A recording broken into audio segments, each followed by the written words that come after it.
All of you living in denial, all of you refusing to learn how political systems work, all of you that won't discover the history of our republic, you are releasing hell. You are turning loose every criminal interest on the planet that for decades has been flooding to Washington, D.C. to buy off our politicians. The corruption starts small, but once it gets a toehold, it grows like a cancer. Our republic has a cancer. The crimes of the private central banks that took over in 1913 are legion. Setting up the Ponzi scheme, stealing tens of trillions by holding the economy hostage and demanding their kept Congress give them tens of trillions of dollars. It goes on and on. The torture, the wars, the lies, the TSA, the police state, the checkpoints, the government-run schools, the fluoride in the water, the GMO. This is my last video of the night, but I can't just sit here and become accustomed to corruption and tyranny and to watch wars launched without congressional approval, carbon taxes launched without congressional approval.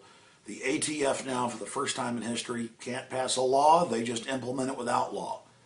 I've written the articles. We posted the videos. They're all posted right here on this channel. It's incredible. There's so many examples it makes my head spin. And think about what's going to be happening next week, next month, next year. We are being ruthlessly, financially conquered.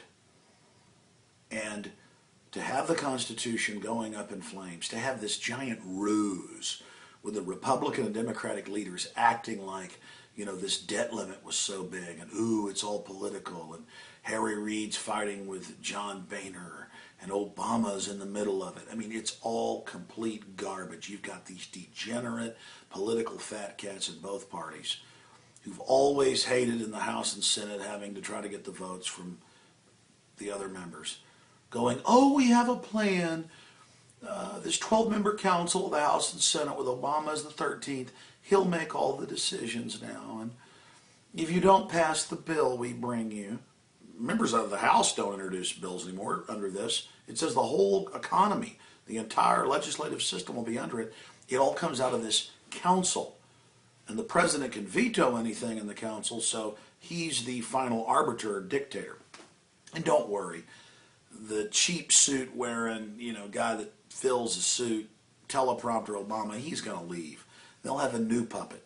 But these puppets sit there for the special interests that, again, don't just not care about you. No, they enjoy destroying freedom. They enjoy destroying free market. And we're living a nightmare. We're living a nightmare. People can learn UFC fighting scores or baseball scores or NBA scores. Well, you better start learning about history and tyranny and constitutional republics. Congress can't give up its authority to launch wars. That's treason. That authority's in the Constitution, and it's theirs because we elected them. And there's a separation of powers. Hundreds and hundreds of members versus one president. The feds can't take states' rights. The states are co-equal. Now they turn into vassal puppets. The president can't get together with the leaders of the House and Senate and decide to pass a law that the rest of the House and Senate have no power. But this is an extension of everything we've already seen in the mid-90s. Congress giving up its authority on trade under the World Trade Organization. God almighty, we're in trouble. For more than 50 years, the UN under UNESCO has set our educational rules. Here in Austin, they say, we don't care if they don't pass carbon taxes in Washington. We'll implement them under the UN. It's going on and on and on. We have to stop being naive. We have to get upset because all these criminals, slick lawyers, are going to sit up there and act like there was a fight that happened and a debate and something reasonable was done, when what happened is outrageous tyranny. They've got the votes in the Senate to pass this. The House has now passed it. To turn over its authority to a 12-member board with the president at its head, a total of 13. I mean, it's one thing to intellectually know this stuff. It's nothing to see it happen. And I wanted to play you a few disgusting minutes of the president's little speech on Sunday night when he came out and knew that he had this super Congress that his handlers have been pushing for. I'm just going to play a short clip of it. This is from Barack Obama's own website, Barack Obama's personal YouTube website. And here he is acting like something reasonable was done and that his constituents called and they got a good deal. Yeah, they're devaluing the dollar, which destroys the cost of living increase for all of you people on fixed incomes and Social Security. They've frozen the COLA for Social Security. They're totally raping you. You idiots think that the government health care was to give you some free health care. It was written by insurance companies to cut the quality of care. Doesn't cover pre-existing conditions. It's all a giant screw job. Wake up and stop being naive. For God's sakes, watching you get conned and being willful idiots is disgusting. Look at this. I'm going to play just a short clip of this. This is President Obama babbling in his cheap suit. I mean, he just looks so absolutely pathetic, just an empty vassal, a total puppet. Now listen to this crud. Oh, hey, you're going to be getting your Social Security check after I fearmongered you and scared you and terrorized you. You know, we got a reasonable deal done. I know many of you have been watching the standoff in Washington these past few weeks over the national debt. It's been a tense debate because the stakes were so high. A default on our debt would have been a devastating blow to our economy at a time when we can least afford it. Oh, yeah. It would have meant higher borrowing costs, higher prices, and put millions more jobs in jeopardy. That's why so many of you wrote, called, emailed, and tweeted members of Congress to urge a responsible resolution to this crisis. Yeah, it's very responsible to hand everything over to a secret council basically run by the president, and if Congress doesn't pass what they bring forward, then it goes into law anyways. Oh, that's wonderful. What's coming next?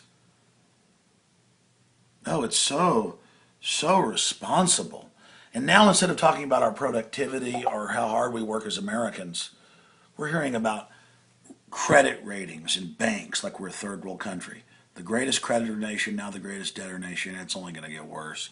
I know you won't listen now, but down the road you will. Here, let's finish up here.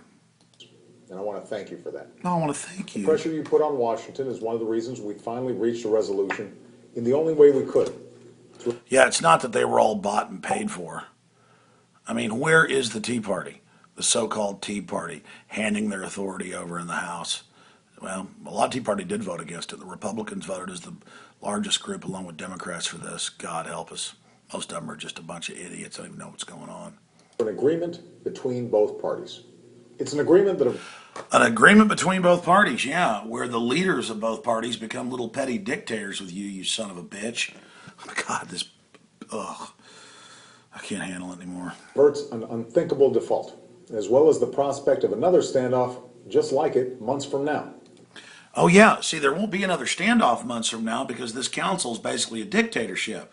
Remember 3 years ago when they gave $27 trillion to the foreign bankers? That was going to fix it all? Oh, but I'm afraid it didn't fix it all, did it? No, things just got worse, didn't they? Which is better for them. I got a bunch of IMs pouring in, so there must be some big news developments. I'm going to go ahead and cut this off, and I'll cover it tomorrow live on the radio. But I leave you with the puppet in chief.